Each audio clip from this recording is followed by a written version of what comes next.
जब कुंडली के अंदर शुभ ग्रह हमारे सामने एक अलग परिस्थिति में होता है तो मन में यह प्रश्न आता है, क्या यह शुभ ग्रह अपने शुभ फल को खो देगा। दर्शकों, आज की वीडियो इसी से संबंधित है कि अगर किसी व्यक्ति का छठे घर में गुरु ग्रह है या आठवें घर में गुरु ग्रह है, यानी छठे या आठवें भाव में बैठे हुए गुरु ग्रह जो कि बहुत शुभ ग्रह माने जाते हैं और वह और अधिक शुभ अवस्था में बैठे हैं, यह हमें परेशान करने वाले हैं।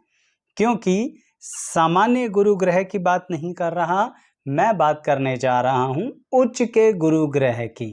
यानी छठे घर में या तो उच्च के गुरु हों या फिर आठवें भाव में उच्च के गुरु हों, तो आखिर इन दोनों में अंतर क्या होता है, क्या कॉमन बातें होती हैं, क्या ऐसा होता है जिसके कारणवश इन दोनों ही परिस्थितियों में क्या सावधानी रखें।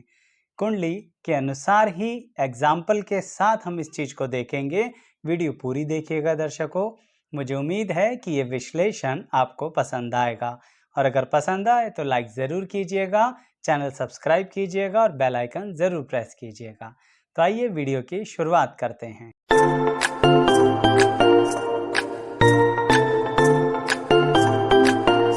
मैं एस्ट्रोलॉजर शैलेश जैन आपका हमारे चैनल पर स्वागत करता हूं। दर्शकों, जैसा कि मैंने आपको बताया कि आज बात करेंगे कि छठे और आठवें भाव में गुरु की स्थिति जिंदगी में क्या बदलाव देती है। तो सबसे पहले ये बताऊंगा कि गुरु उच्च के कहाँ होते हैं। दर्शकों, ध्यान रखिए कि अगर आपके यहाँ पर 4 नंबर लिखा है, यानी कि कर्क राशि पड़ती है, तभी आपके गुरु ग्रह उच्च के हैं। सामान्य तौर पर ये बातें सबको पता होती हैं, लेकिन मैं कोशिश कर रहा हूँ कि जो बेसिक्स को भी अपने स्ट्रॉन्ग करना चाहें, उन्हें भी पता होना चाहिए कि उनकी कुंडली में गुरु उच्च स्थिति में तब माने जाते हैं जब कर्क राशि के अंदर होते हैं। उसके अंतर्गत भी और बहुत ज़्यादा डिटेल है, जैसे कि कितनी डिग्री है जुपिटर की यानी गुरु ग्रह की, यह भी देखा जाता है। लेकिन अभी हम उसकी गहराई में नहीं जा रहे, सिर्फ इतना देख रहे हैं कि कर्क राशि में बैठे हुए जुपिटर गुरु ग्रह या तो 6th हाउस में हो या 8th हाउस में हो तो क्या अंतर देंगे। दर्शकों, अब उसकी शुरुआत के लिए एक बात पे ध्यान दीजिए। यहाँ पर छठे घर में गुरु ग्रह बैठे हैं, इसका मतलब रोग, दुर्घटना और कर्जे के भाव में ये बैठे हुए हैं। गुरु ग्रह आपकी कुंडली में उच्च के हैं, यानी कि बहुत ज़्यादा उच्च कोटि का फल देना चाहते हैं। अब क्या ये यहाँ बैठकर परेशान करेंगे? दर्शकों, ये आपको यहाँ पर कुछ चीज़ों से रोकेंगे, आपसे कहेंगे कि आप गलत चीज़ों के लिए कर्जा मत लो। अब आप कहेंगे, हम क्यों गलत चीज़ों के लिए कर्जा लेंगे? दर्शकों, ध्यान दीजिए कि यहाँ बैठे हुए उच्च के गुरु जब भी कर्जे की परिस्थिति बनाएंगे तो फिर वो भी उच्च कोटि की बना देंगे। कहने का मतलब आपको लिमिट में रहना पड़ेगा अगर आपके छठे भाव में उच्च के गुरु हैं। एक चीज़ और क्लियर करता हूँ पहले, फिर बात आगे बढ़ाऊंगा कि ऐसा होगा ही किसके लिए। उसके लिए होगा जिसके या तो कुंभ लग्न होगा या फिर यहाँ पर आप मान लीजिए धनु लग्न होगा। यानी कुंभ लग्न वालों के ही गुरु उच्च के होंगे छठे भाव में और धनु लग्न वालों के ही गुरु उच्च के होंगे अष्टम भाव में। अब एक बात देखिए कि इसका मतलब यह है कि यहाँ बैठे उच्च के गुरु हमसे यह कह रहे हैं, कहाँ? छठे भाव में बैठे हुए उच्च के गुरु कह रहे हैं कर्जा लिमिट में लो। ऐसे रिस्क मत लो कि हाँ कमाई हो रही है, मेहनत करेंगे और मेहनत करेंगे तो हम इस कर्जे से बाहर आ जाएंगे।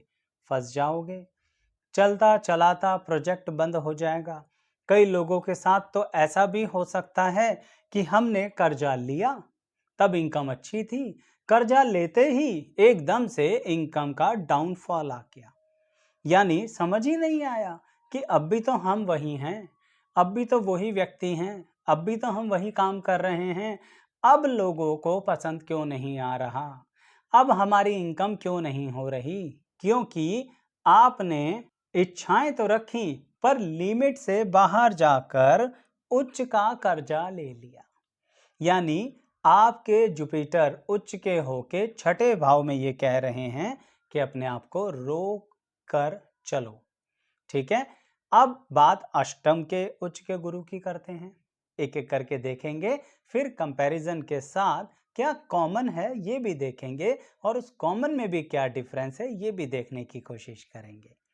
तो अब अष्टम भाव में जब उच्च के गुरु बैठे हैं तो ऐसा व्यक्ति जो होता है वह काफी हद तक अपनी मन की बातों को मन में रखता है। वह कहीं ना कहीं अपनी प्लानिंग को डिस्क्लोज नहीं करता है, अपनी बातों को ढंग से लोगों को क्लैरिफाई नहीं करता है, धोखा नहीं दे रहा है, लेकिन उसको लगता है क्या ज़रूरत है हर किसी को हर बात बताने की। क्यों? क्योंकि वह यहाँ बैठा है, यहाँ मतलब अष्टम भाव।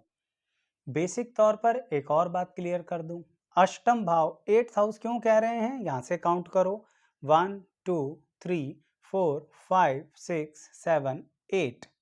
इसका मतलब ये रहा दर्शकों कि यह भाव तो अष्टम है पर यहाँ राशि कर्क पड़ी है और आपकी जन्मपत्री में यहाँ जुपिटर है, इसलिए आपके गुरु उच्च के हैं। ठीक ऐसे ही मुझे पता है आपको पता है इस बारे में तो थोड़ा स्किप कर लेना, पर जिन्हें नहीं पता है उन्हें आइडिया होना चाहिए। काउंट कीजिए, 1 2 3 4 5 6। कहने का मतलब 6th हाउस है, छठा भाव है, राशि कर्क है और जुपिटर यहाँ बैठे हैं, यानी आपके उच्च के गुरु छठे भाव में हैं। तो खैर अब वापिस आता हूँ, यानी अष्टम में बैठे उच्च के गुरु आपको सीक्रेट नेचर देते हैं। अष्टम में है ना, अष्टम भाव का मतलब बहुत सारे होते हैं, पर देखा जाए तो ये एक ऐसा भाव है जो इंसान को कंफ्यूज करके रखता है, समझ नहीं आता किस तरफ जाना है। इसे हम हर्डल्स, रुकावटें भी कह सकते हैं कि कुछ किया तो रुकावटें आ गई। अब इस बात को दोनों कुंडलियों पे अप्लाई करके देखते हैं क्या कॉमन है और क्या डिफरेंस है। देखिए, अगर आपको नहीं पता तो बताता हूँ कि गुरु ग्रह की दृष्टि अपने से 7वें भाव में पड़ती है, अपने से 5वें भाव में पड़ती है और अपने से 9वें भाव में पड़ती है। अपना मतलब गुरु ग्रह जहाँ बैठते हैं वहाँ से काउंट करना है, 5वां भाव, 7वां भाव और 9वां भाव। अब यहाँ पर मैं सीधा वो बात बताने जा रहा हूँ जो आपस में इन दोनों की रिलेट करती है। गौर से देखिएगा कि अगर हम यहाँ से गुरु ग्रह को लेके काउंट करते हैं तो मैं यहाँ से गुरु ग्रह की 9वीं दृष्टि, 9th दृष्टि काउंट करूँगा। 1 2 3 4 5 6 7 8 9, यानी गुरु ग्रह यहाँ से बैठ के कहाँ देख रहे हैं दर्शकों? गुरु ग्रह यहाँ से बैठ के यहाँ पर भी देख रहे हैं। देखने का मतलब क्या रहा? प्रभाव दे रहे हैं। गुरु ग्रह छठे घर से बैठकर 9वीं दृष्टि से इस भाव पर अपना इफेक्ट दे रहे हैं, अपने उच्च होने का इफेक्ट दे रहे हैं। अब बातें करते हैं, पहले इनको भी देख लें कि ये भी उच्च के गुरु हैं। अब यहाँ से इनके हम 7वीं दृष्टि काउंट करेंगे, 1 2 3 4 5 6 7, यानी यह वाले गुरु ग्रह यहाँ से 7वीं दृष्टि से इस हाउस को देख रहे हैं। कोई कंफ्यूजन नहीं है। अभी मैं सिर्फ वो दृष्टि पर बात कर रहा हूं जो दोनों उच्च के गुरु की अपनी अपनी कुंडली के 2nd हाउस पर पड़ रही है। ऐसा इसलिए जिससे आपको पता लगे कि ये कॉमन होते हुए भी, यानी एक जैसी दृष्टि होते हुए भी रिजल्ट कैसे अलग अलग देगी। क्योंकि यही तो जानना है कि छठे भाव में उच्च का गुरु बैठा है या 8वें भाव में उच्च का गुरु बैठा है, तो क्या अंतर है, क्या सिमिलैरिटी है। तो देखिए, अब इस 2nd हाउस के बारे में बात करते हैं। उच्च के तो गुरु हैं, 2nd हाउस तक पहुंच गए। अब 2nd हाउस का एक फीचर सबको पता होता है कि यह वाणी का भाव है, बोलने का भाव है। इसका मतलब क्या यह दोनों उच्च के गुरु जब अपनी अपनी कुंडली में वाणी को देख रहे हैं तो इसका मतलब वाणी तो बड़ी अच्छी हो गई। भाई गुरु ग्रह हैं, शुभ ग्रह हैं और ऊपर से उच्च के हैं, इसका मतलब वाणी बड़ी मधुर हो गई।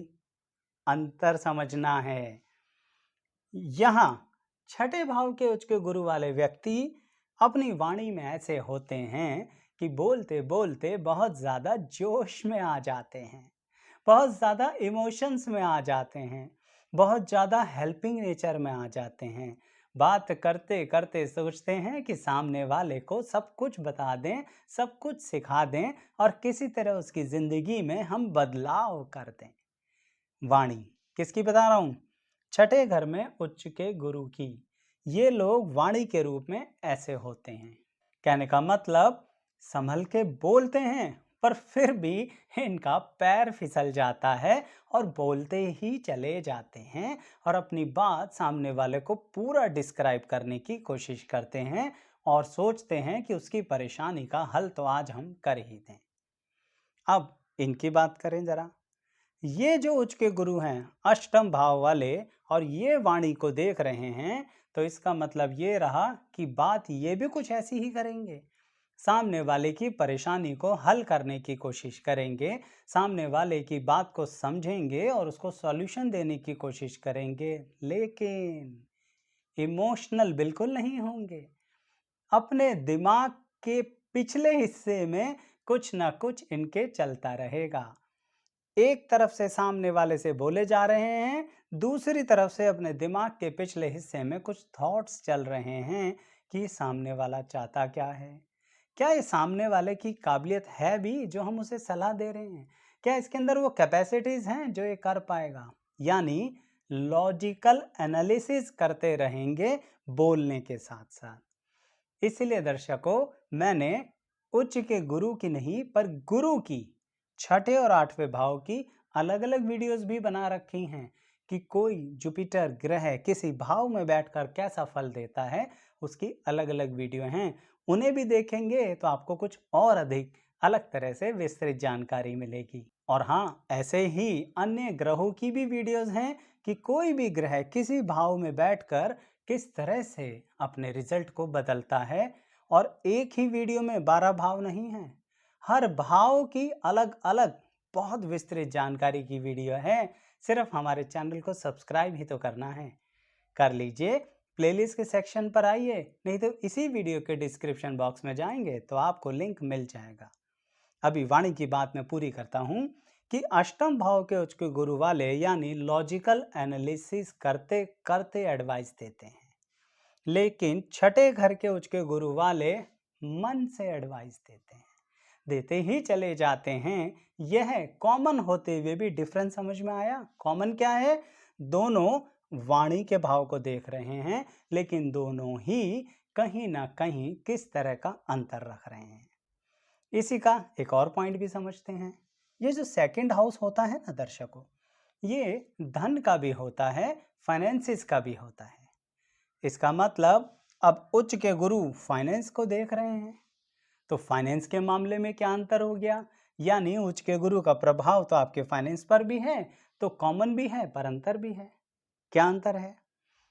ये लोग, जैसा कि मैंने आपको बताया, कौन? अष्टम के बैठे हुए उच्च के गुरु वाले लॉजिकल एनालिसिस तो बिल्कुल नहीं छोड़ने वाले। यानी फाइनेंस के मामले में भी दिल और दिमाग दोनों लगाते हैं। कहने का तात्पर्य यह रहा कि इनकी कैलकुलेशंस हर पल चलती रहती है। क्या यहाँ इन्वेस्ट करें, ना करें, क्या ये चीज़ ठीक रहेगी, नहीं रहेगी, हर बात की रिसर्च और एनालिसिस करते रहेंगे फाइनेंस को लेके अष्टम भाव में बैठे हुए उच्च के गुरु वाले व्यक्ति।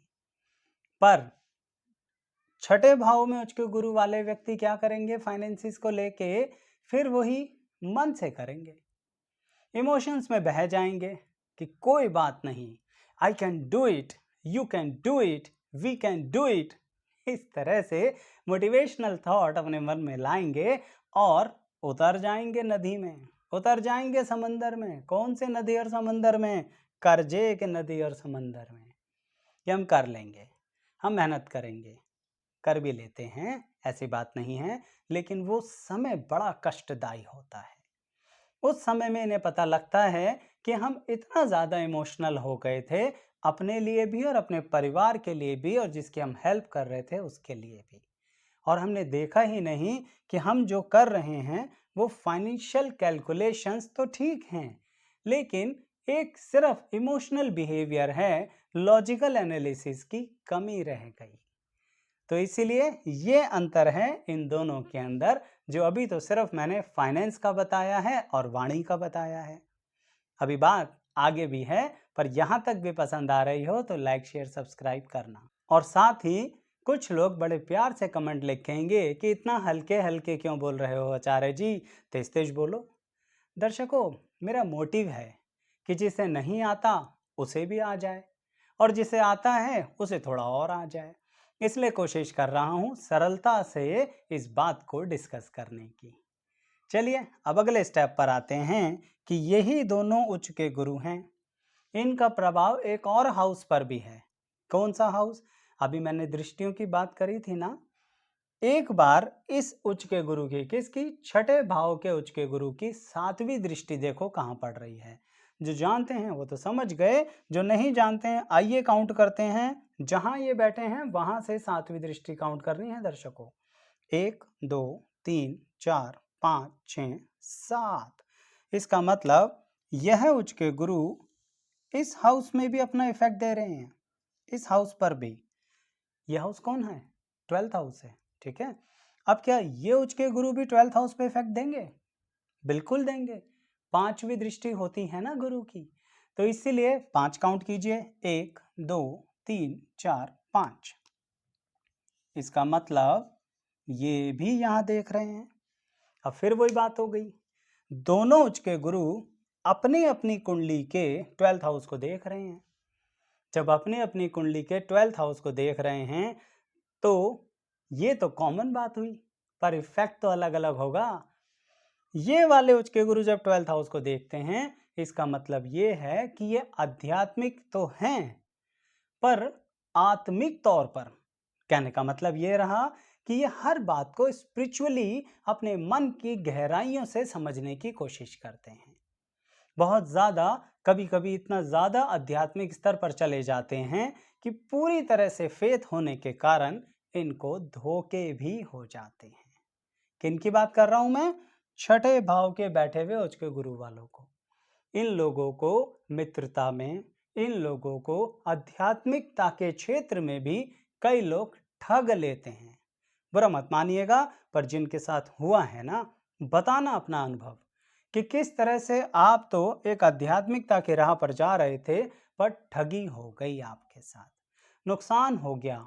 धन की बात नहीं कर रहा, मन की बात कर रहा हूं। इसका मतलब यहाँ पर इन्हें मन का नुकसान हो जाता है। इनकी बात करते हैं।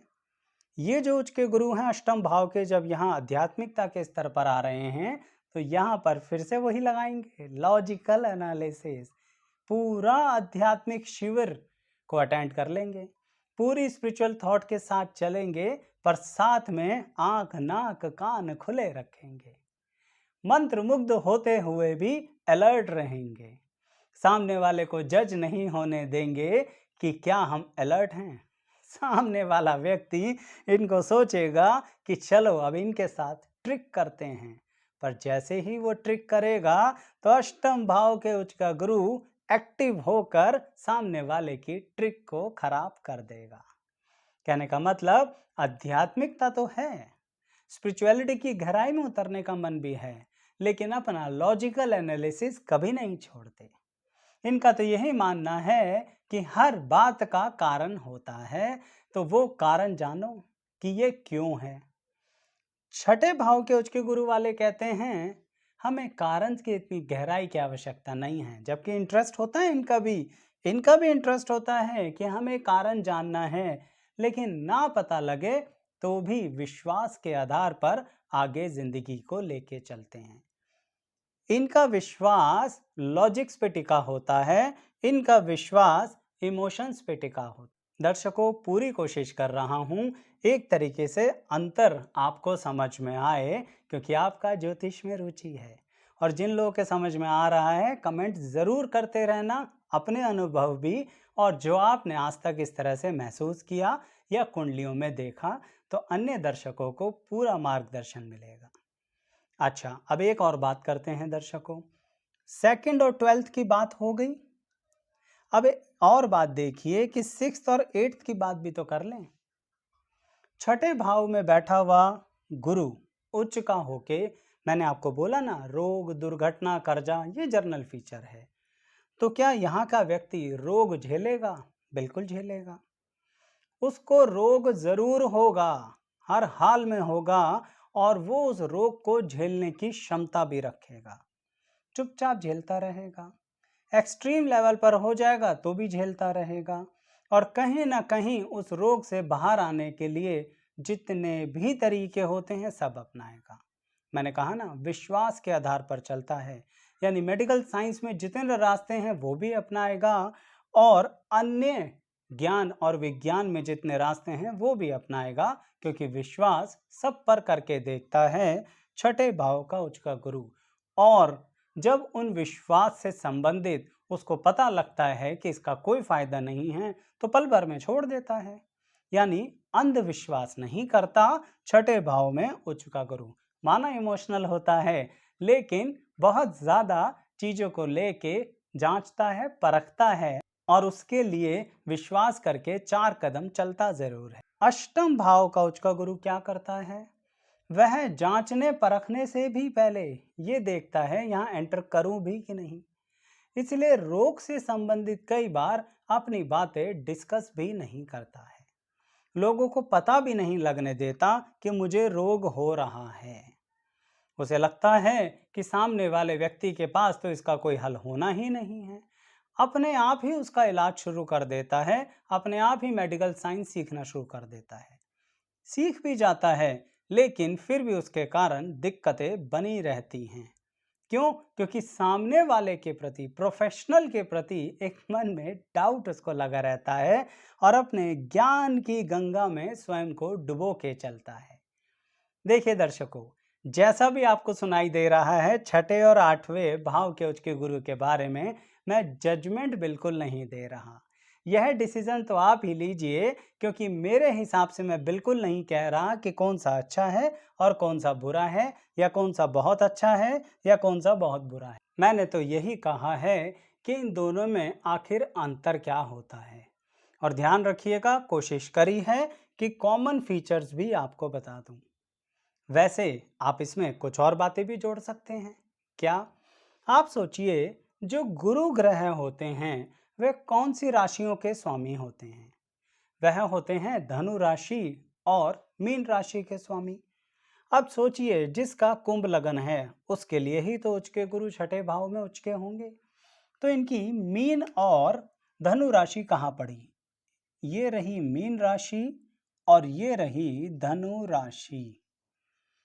अब इस बात को एक जर्नली अप्लाई करके देखो कि उच्च के गुरु वालों का 11th हाउस और सेकंड हाउस, दर्शकों हाउस बोला है मैंने, second house 11th house, 11th house second house के स्वामी गुरु हैं जो कि उच्च के हैं।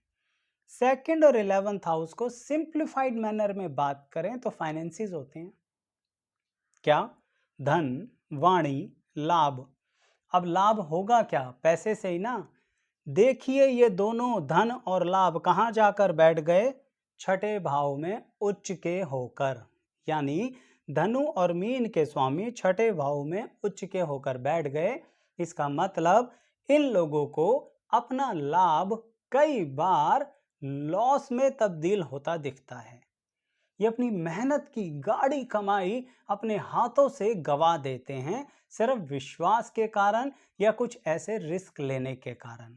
एक बात और क्लियर कर दूं, जो रिस्क ले रहे हैं वह इस तरह के नहीं हैं जो असामाजिक हैं, पूरी तरह से सामाजिक रिस्क। जैसे मैंने कहा ना, घर के लिए कर्जा लेना, परिवार के लिए कर्जा लेना, या फिर लोगों की, परिवार के सदस्यों की सहायता करना, और अपना धन उन्हें दे देते हैं जो फाइनली वापिस नहीं आता। ये अंतर भी रहा, क्योंकि कई बार उच्च के गुरु वालों को लोग ये मान लेते हैं, यानी जो ज्योतिष में इंटरेस्ट रखते हैं कई बार कहते हैं कि उच्च के गुरु हैं तो बहुत बुद्धिमान होंगे। वो तो हैं, बुद्धिमान तो हैं, लेकिन यहाँ बैठकर रिश्ते, इमोशंस, प्यार, रिलेशनशिप के चक्कर में पैसा गवा देते हैं अपने हाथों से। अच्छा, आगे बढ़ने से पहले एक और बात कहूंगा दर्शक, कि हमारी एक प्लेलिस्ट है जो सिर्फ उच्च और नीच के ग्रहों से संबंधित भी है। आप उस प्लेलिस्ट को भी देख सकते हैं कि आपकी कुंडली में अगर कोई और ग्रह कहीं पर उच्च का या नीच का है तो क्या फल दे रहा है। उस प्लेलिस्ट पर आएंगे, देखेंगे तो आपको बहुत अच्छा लगेगा और वीडियोस मिलेंगी आपको। बस प्लेलिस्ट पर आना है, चैनल को सब्सक्राइब करके। वैसे लिंक इस वीडियो के डिस्क्रिप्शन बॉक्स में भी दिया जाएगा। तो मैं ये कह रहा था कि यहाँ पर ये पैसा अपने हाथ से गंवाते हैं। अब इनकी बात करते हैं, क्या ये अपने हाथ से पैसा गंवाते हैं? पहले ये तो देख लीजिए कि कहाँ पर हैं इनकी वो राशियां। धनु तो ये रहा और मीन ये रहा, यानी कि ये जो जुपिटर है ये इन दो घरों का स्वामी है। ये घर कौन सा है? लगन। ये घर कौन सा है? 4th house. लगन का स्वामी 8th हाउस में बैठ गया, इसका मतलब ही यही है। और उच्च का होके बैठा है, सरलता नहीं है, उच्च का होके बैठा है। तभी आपसे कह रहा हूँ, हर बात के लिए लॉजिकल एनालिसिस लगाते हैं, चाहे नहीं भी लगाना हो। यानी दिमाग इतना ज़्यादा इस्तेमाल करते हैं जहां पर दिमाग लगाने की चीज भी नहीं है। यही बात 4th हाउस का स्वामी यहां बैठ गया, इसका मतलब ये भी कुछ ऐसी ही गलतियां करते हैं, पर प्योर फाइनेंस के रूप में नहीं करते। यह अपनी एसेट कुछ ऐसे लोगों के साथ शेयर कर लेते हैं जो कि कहीं ना कहीं इनको पॉजिटिव रिजल्ट नहीं मिलता। अब एसेट्स क्या होती हैं? मकान, गाड़ी, सुख संपत्ति, इवन अपनी एनर्जी भी कुछ ऐसे लोगों के लिए लगा देते हैं जो डिजर्व नहीं करते हैं। पैसा नहीं लगा रहे, पैसा नहीं लगा रहे, पैसा लगाने का काम तो भगवान ने इन्हें दिया है। ये पैसा लगाते हैं और पैसा गवाते हैं दूसरों के लिए, जिन्हें ये अपना मानते हैं। ये पैसा नहीं लगा रहे, ये एनर्जी लगा रहे हैं, अपनी संपत्ति लगा रहे हैं और दूसरों के साथ अपना समय खराब कर लेते हैं। यानी बहुत सारा जिंदगी का इनका समय अष्टम के उच्च के गुरु वालों का इसलिए खराब हो जाता है कि ये सोचते हैं कि चलो मिलकर ग्रोथ करेंगे, आप भी बढ़ो हम भी बढ़ें, व्यापार बढ़ाएं, संस्था बढ़ाएं, ऑर्गेनाइजेशन बढ़ाएं। अंत में होता क्या है? कुछ नहीं बढ़ता। फिर अष्टम में बैठा उच्च का गुरु व्यक्ति अपनी ही काबिलियत के आधार पर जिंदगी को आगे लेके चलता है और अल्टीमेटली इन दोनों की यही अल्टीमेट क्वालिटी है। यानी छठे भाव के उच्च के गुरु की और 8वें भाव के उच्च के गुरु की कि अंततः सारी दुनिया घूम के, सब लोगों से नुकसान झेल के, कहीं पैसे के रूप में, कहीं किसी तरह से एसेट्स के रूप में, पूरी रिसर्च करके, पूरे इमोशंस लगा के जब समझ में आ जाता है ना कि बड़ी अजीबोगरीब कहानी है, तब अपने ही बलबूते अकेले जब आगे चलते हैं तो जिंदगी में तरक्की करते हैं। तो अल्टीमेटली समझिए कि ये जो छठे और 8वें में उच्च के गुरु हैं ये इतने बुरे नहीं हैं, पर इनका रास्ता, इनका अनुभव देने का तरीका थोड़ा सा अलग है। और उसकी वजह है दर्शकों कि छठे और 8वें में बैठकर उच्च के गुरु जो अनुभव दे रहे हैं वो इसलिए ही दे रहे हैं कि फिर आप अपने ही पांव पर खड़े होकर आगे की जिंदगी लेकर चलें और अपनी संतान को वह सब चीजें, क्या लाभ, धन संपत्ति, सुख, वैभव दे के जाएं जो आपने स्ट्रगल देखा है। तो अब आप ही जज कर लीजिए और कमेंट में ज़रूर बताइए कि आपको क्या लगा, कौन ज़्यादा बुरा है, कौन ज़्यादा अच्छा है। क्या ये सही में शुभ ग्रह अशुभ हो गए या फिर ये कुछ हमारी ज़िंदगी की राह को खोल रहे हैं? जैसा भी आपको लगा कमेंट बॉक्स में ज़रूर बताइएगा। वीडियो पसंद आई हो तो लाइक कीजिएगा और ऐसी ही किसी और तरह की वीडियो देखना चाहते हैं तो वह भी लिखिए स्पेसिफिकली कमेंट्स में। हम पूरी कोशिश करेंगे आपके लिए इसी तरह से एनालिसिस लेकर आने का। कमेंट करके बताइएगा। आप सभी का यहाँ तक बने रहने के लिए बहुत बहुत धन्यवाद।